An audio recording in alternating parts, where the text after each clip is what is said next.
ja samas väga reaalse praktilise kogemuse, et hiljem seda ka tööna teha. Et selline pisik on juba sees? Pisik on siin kõigil. Sellest enam lahti ei saa, jah? Ei, sellest ei ole küll võimalik lahti saada.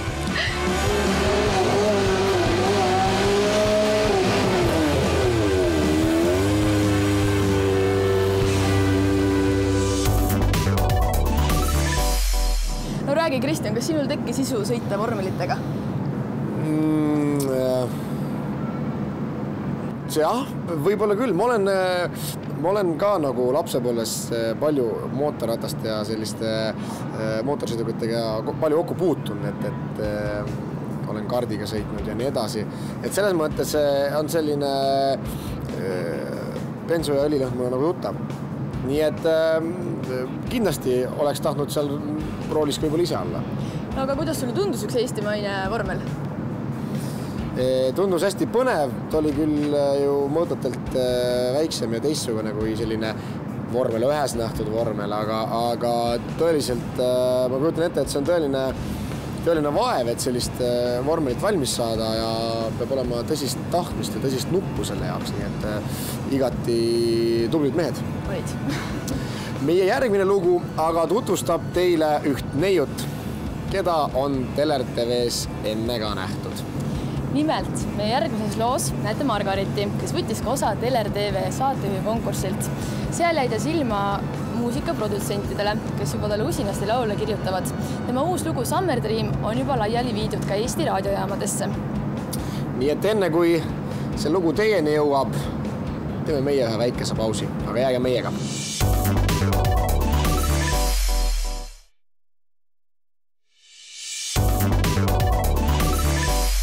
Tere head televaatajad ja tere tulemast tagasi vaatama saadet Teler TV.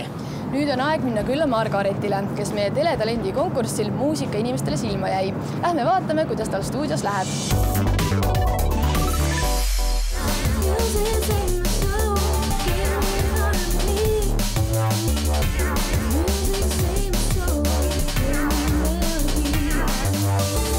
Okei, aga see vahekoht on...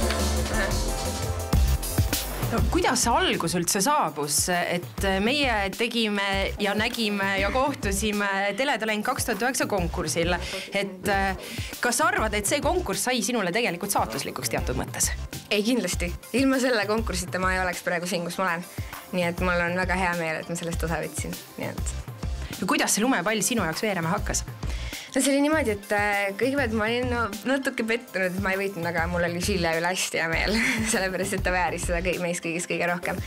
Aga siis umbes nädal aega hiljem helistas mulle Karel ja ütles, et ta oli vaadanud minu kontot sealt Teler TV leheküljelt, mille ma sinna olin teinud. Ja siis ta ütles, et tal tuli selline mõte, et võiks nagu koos loo teha ja saatis mulle demo ja ma kirjutasin sõnad ja nii see kõik hakkaski. Mis iseloomujoonet siis peavad ühel sellisel noorel olema, et näiteks lauli annaks pürgida? No ma ei tea, enesekindel tuleb olla ja kõik sellised asjad, eks iga inimene on erinev ja aga ma arvan, et enamasti peab olema ikka see kõva tahtmine ja siis tuleb ka kõik hea. Kas sul oli juba nagu lapsepõlve unistus saada lauljaks?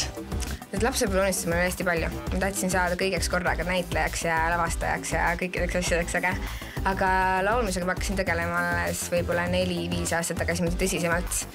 Et see unistus tuli mulle võib-olla nii-öelda poole pealt, mitte nii, et mõned väiksed lapsed mõtlevad, et nüüd see mu elu unistus ja nii jääbki, aga mul tuli nüüd poole pealt, jah.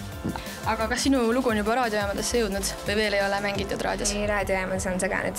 Aga on ka keegi helistanud sulle, et Margaret, et sinu lugu on või oled sa ise kuulnud, jah? Mina ise nii väga tegelikult raadiot ei kuule, aga minu klassipind helistab mulle vist 5. korda juba, et ma autos kuulen seda kogu aeg.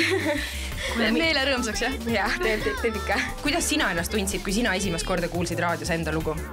See oli hästi imelik, sellepärast, et ma alati kuulan ikka teed mingi suuri staare raadiost, aga ei, mul oli väga hea meel. Aga sa teadsid oodata, et sa teadsid, et 10-15 selles hommikuprogrammis nad panevad selle peale? Kusjuures ei teadnud, see oli Raadio 2 playlistis on minu lugu ja siis teadsin, mis saates seda oodata ja siis kuulsin.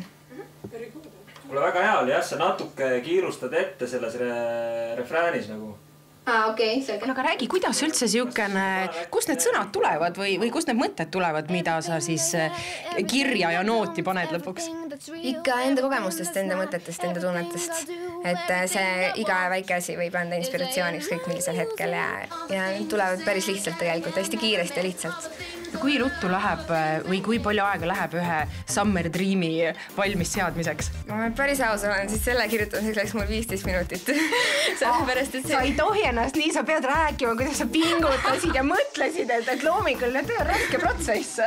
See oli selline lihtne, et suvest on hästi lihtne kirjutada ja mul tuli kohe need emotsioonid, selline suvevabadus ja siis need tulid päris lihtsasti. Et ei, ma väga ei... Aga kas on ka niimoodi olnud, et näiteks öösel läheb uni ära ja siis nüüd ma pean ruttu paberi ja pliiatsi kätte võtma ja... Kirjutad Nightmare loo näiteks.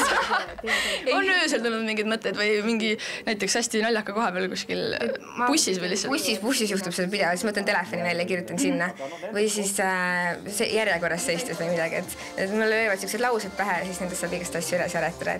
Ma vaatan, et igavus ja ootamine on sinu jaoks päris inspireerivist. Sa ütlesid, ootan järjekorras, sõidan bussis. Ja need siis tulevad, et ma vaatan inimesi enda ümber ja siis tuleb niimoodi.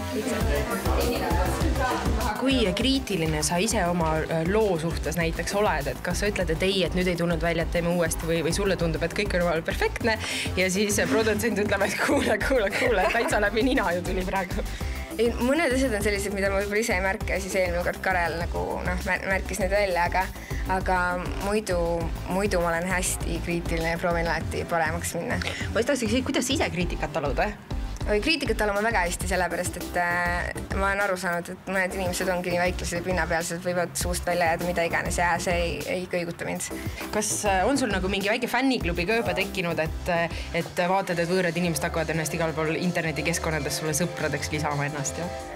Ükskord oli mingisugune 35-aastane mees saatis mulle Facebookis kirja, et lahe DNB lugu sul see Summer Dreams. Ma mõtlesin, et see ei ole väga DNB, aga jah, aitäh sellegi poolest. Mis muusikat sa ise tegelikult kuulad, et see on nagu suhteliselt alternatiivne, niivõrd, mida sa praegu teed, eks? Tegelikult ma kuulan mingi Nightwishist kuni Beyoncéni välja, et muidu tegelikult küll enamasti R&B'd ja hip-hop ja ka sellist rahulikumat muusikat nagu näiteks ei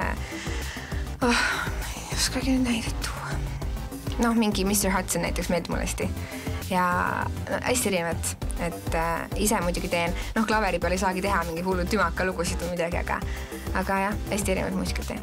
No mis tunne, kui mõtlen, kas see oli sinu jaoks väljakutse, on see trumm ja bass, eks ole? Et oli natuke nagu väljakutse ka, et vau, et mingit sellist asja nüüd sa hakkan tegema? Ei, no muidugi, aga see on nii huvitav minu jaoks, kuna ma ei ole kunagi sellist asja teinud ja siis sellepärast ma mõtlesingi, et see oleks päris lahe. Aga mis sa praegu laulma hakkad? Ma kuulsin, et see on nüüd täiesti uus lugu, mis selles hommikul valmis. Et see on selline DNB lugu, et küsige Karel käest täpsemalt seda, et mis ta ise arvab selle kohta, et tema on ju selle muusikaautor. Aga sõnad on ikkagi sinu poolt, Jah. Ja millest siis see lugu räägib, pajatab? See lugu räägib sellest, mida mina arvan muusikast ja mida muusika mulle tähendab. Et selle ma kirjutasin, see on selline täpselt minu seest ja mida ma ise mõtlen selle kohta. Ja see on ingliskeelne lugu?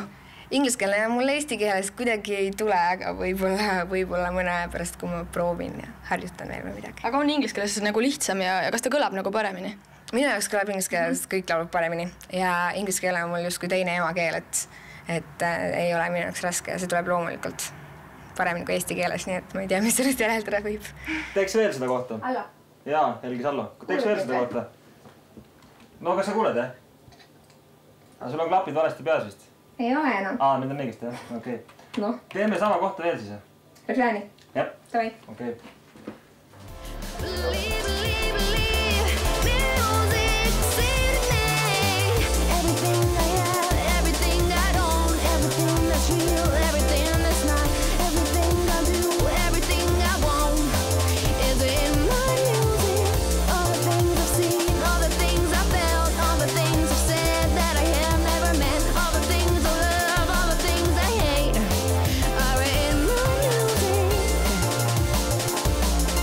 See lõpp on väga hea, jah, näiteks mustaks, vaata, läheb sul see üks noot.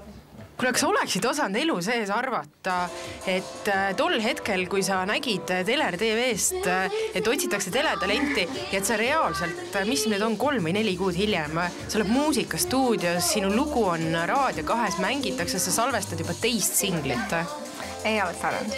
Ma ei arvanud isegi, et ma nende 300 kandideerisid ja 10 said sinna, kes saared sealt ja ma arvan, et sinna saan. nii et ma olen väga üllatunud, aga väga hea meel on ka. Aga mida sa ütleksid julgustuseks kõikidele noortele, kes võib-olla üle Eesti laiali vaatavad praegu siin ja mõtlevad, et ossa pagan, et ikka julmalt vedas, et kas on asi vedamises või milles siis asi tegelikult on, et rohkem ikka vist kättevõtmises? Kättevõtmises, julges pealehakkamises kindlasti. Et vaata Eesti on selline riik, kus ei ole väga palju selliseid võimalusi või konkursse nagu Ameerikas on vaata näiteks või et iga asi, mis on, tuleks kindlasti haarates kinni. Muud võimalust ei olegi. Ja Teler TV koduleheküljele konto luua? Muidugi, looge kõik Teler TV leheküljele konto, see tuleb teie kasuks. Iial ei tea, millal teiega ühendust võetakse. Ja tegelikult reaalselt ongi. Ja mis salal on ju? Jah, just nimelt. Jah.